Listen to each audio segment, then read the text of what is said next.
প্ৰথমতে আজি হোলী তথা ফাকুৱাৰ আমাৰ কোকৰাঝাৰবাসী ৰাইজ তথা গোটেই অসমবাসী আৰু গোটেই ভাৰতবাসীক মোৰ ফালৰ পৰা আন্তৰিক শুভেচ্ছা আৰু অভিনন্দন মই জ্ঞাপন কৰিছোঁ। এই উৎসৱে আমাৰ মাজৰ ভাতৃত্ববোধ তথা আমাৰ ভাৰতীয় যিটো সংস্কৃতি এই সংস্কৃতিখন নিশ্চয়কৈ বজাই ৰাখিব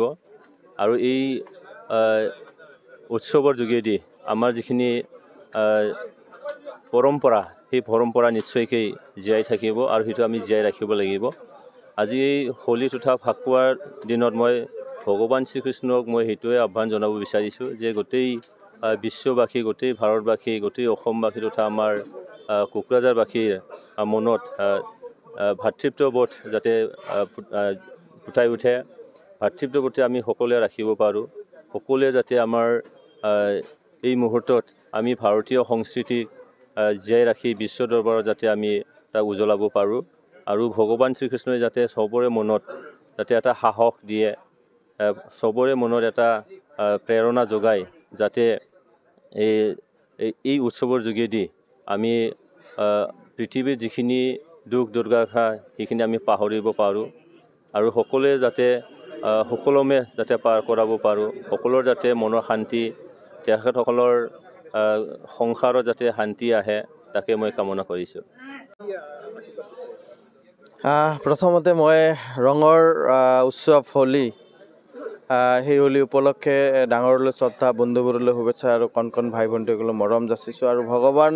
শ্ৰীকৃষ্ণৰ ওচৰত আশীষ বিচাৰিম যে এই ৰঙৰ উৎসৱ হোলীৰ মাজেৰে যাতে আমাৰ জীৱনৰ যিমান